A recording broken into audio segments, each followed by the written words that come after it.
आज मापुरवाडी गावामध्ये अयोध्येवरून आलेल्या पावन कलशाची मिरवणुकीचं नियोजन केलेलं आहे। त्याचा आज आम्ही कार्यक्रम आहे। अयोध्येमध्ये जे राम मंदिर प्रभू रामचंद्रांचं मंदिर बनतंय, तर येत्या 22 जानेवारीला प्रभू रामचंद्रांच्या मूर्तीची प्राण प्रतिष्ठा होणार आहे। तर तत्पूर्वी आलेल्या पावन कलशाचं आपण मापुरवाडी गावामध्ये आज मिरवणूक काढत आहोत, पालखी मिरवणूक काढत आहे।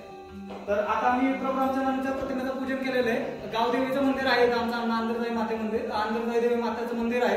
त्या मंदिरामधून आम्ही पालखीला प्रस्थान करतो, मिरवणुकीला प्रस्थान करतो। जय श्री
क्लोज दिसायचंय का?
मंगलमूर्ती दर्शन मात्र मान कामना पुरती। जय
आज आपण जी काय पालखी यात्रा काढली तर ते पुन्हा एकदा तुम्हाला सांगतो, अयोध्येवरून जो पावन कलश आलाय म्हणजे प्रभू रामचंद्रांच्या मूर्ती स्थापनेच्या आधी ज्या काय अक्षदांचं पूजन केलं होतं, तर त्या अक्षदा या स्वरूपात किंवा त्याचा उपक्रम असा आहे की 2 वर्षापूर्वी 2 वर्षापूर्वी ज्या पद्धतीत घरघर निधी संकलनाचा उपक्रम राबवला होता, 2019ला ज्यावेळेस राम मंदिराचा निकाल लागला तर त्या निकालानंतर एक समिती स्थापन करण्यात आली. तर त्या समितीने एक असं ठरवलं की जे प्रभू श्री रामांचं मंदिर जे बनवायचंय तर त्या सगळ्यांचा भावनेचा आणि श्रद्धेचा विषय आहे. तर त्या श्रद्धेपोटी प्रत्येकानं त्या मंदिरासाठी 5-10 रुपये 100 रुपये म्हणजे प्रत्येक भक्ताचा त्या मंदिरासाठी हातभार लागावा. तर त्या उद्देशाने प्रत्येकाने म्हणजे असं निधी संकलनाची योजना राबवली होती. तर आता प्रत्येकानं घराघरातून 10 रुपये 50 रुपये 100 रुपये अगदी 1 कोटीपर्यंत प्रत्येकानं निधी दिलाय. तर आपल्या राम मंदिर उभं करायसाठी 1200 कोटी रुपये लागणार होते. तर प्रत्येक भक्ताच्या मदतीने तर त्या 1200 कोटीच्या जागी 3300 कोटी एवढा निधी जमा झाला. आणि त्या 3300 कोटी रुपयाचं ज्यावेळेस एफडी केली गेली तर त्या एफडीच्या व्याजातून राम मंदिराचं पहिला माळा तयार झाला. तर मग एवढं भाविक म्हणजे एवढं हिंदू अशा आहेत ज्यांच्या भावना त्या राम मंदिराशी बांधल्या गेलेल्या आहेत. तर तेच राम मंदिर आज 500 वर्षानंतर पुनर्वृत्ती होती त्या राम मंदिराची. तर त्याच्यात पूजनाचे जे अक्षद आहेत ते आपल्या त्यांनी असा एक उपक्रम राबवला की आता प्रत्येक घरातून निधी आलाय तर प्रत्येक घरामध्ये त्या कार्यक्रमाचं निमंत्रण पत्रिका गेली पाहिजे. तर त्याच निमंत्रण पत्रिका देण्यासाठी अयोध्येवरून आपल्याकडे राम मंदिराचा फोटो, निमंत्रण पत्रिका आणि तिथून अक्षदा आलेले आहेत. तर त्याचा अक्षदा महाराष्ट्रासाठी आल्या, महाराष्ट्रातून 17 जिल्ह्यासाठी आल्या, 17 जिल्ह्यातून वाई तालुक्यासाठी आल्या, वाई तालुक्यातून आज आपल्या गावामध्ये त्या अक्षदा आल्या. त्याच अक्षदाची आपण पदयात्रा काढली, पालखी यात्रा काढली. आता त्याच्यानंतर आपण ह्या अक्षदा आणि निमंत्रण पत्रिका मी घरोघरी वाटणार आहे. तर हा कार्यक्रम येत्या 22 जानेवारीला प्रभू रामचंद्रांच्या मूर्तीची प्रतिष्ठापना होत आहे, प्राणप्रतिष्ठा होत आहे. तर त्या दिवशी आपल्याला प्रत्येकानं दिवाळी साजरी करायची आहे. ज्यावेळेस 14 वर्षातून प्रभू रामचंद्र वनावरून माघारी आले तो दिवस दिवाळी म्हणून आपण साजरा करतो. तर आज येत्या 500 वर्षानंतर प्रभू रामचंद्र परत आपल्या मंदिरामध्ये आपल्या घरामध्ये प्रवेश करतायत. तर त्या दिवशी अख्ख्या भारतभर, अख्ख्या हिंदुस्थानभर दिवाळी साजरी झाली पाहिजे. आणि हा प्रत्येकाच्या भावनेचा प्रश्न आहे.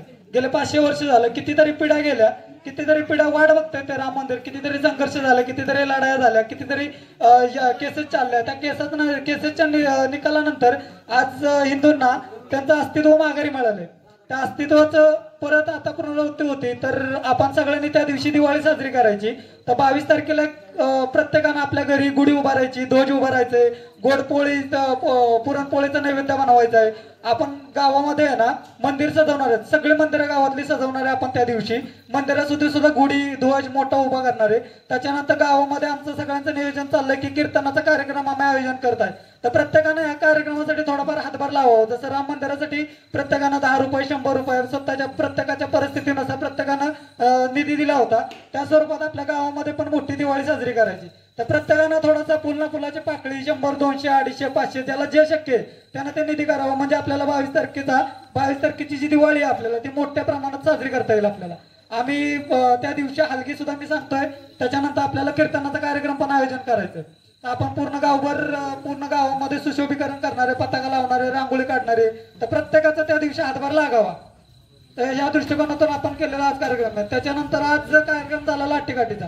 शिववंदनेश्वर प्रतिष्ठान किल्ले चंदनवंदन पाहतं गेलं कितीतरी वर्ष झालं किल्ले वंदनगडचं संवर्धन कार्य करते. तर त्याच संवर्धन कार्यात असणारे हे बारकी छोटी मोठी मुलं आज आपण गेल्या 2 महिन्या पाठीमागे एक शिबिर भरवलं होतं उन्हाळ्यात दिवाळीच्या सुट्टीमध्ये. तर त्या शिबिरामध्ये जे काही शिकवलं गेलं त्याचं एक प्रात्यक्षिक म्हणून आज लाठीकाठीचं प्रशिक्षण जे झालं होतं त्याचाच एक आज आपण खेळ घेतला होता शिववंदनेश्वर प्रतिष्ठानतर्फे. आज हे बेलमाची गावची पोरं आहेत सगळे. आपल्या गावातनं पण 2-3 गेली होती. त्यांनी सराव केला का नाही माहित नाही मला, पण आज बेलमाच्यावाल्यांनी बेलमाजीतल्या पोरांनी तो सराव केला आणि ते इथं आज आले आपल्याला खेळ दाखवला. तर त्याच पद्धतीत आपल्याला आता 22 तारखेच्या कार्यक्रमाला सुद्धा असंच काहीतरी मोठं नियोजन आपण करू. तर गावातल्या प्रत्येकानं थोडासा हातभार लावावा म्हणजे आपल्याला मोठा कार्यक्रम करता येईल. जय श्रीराम.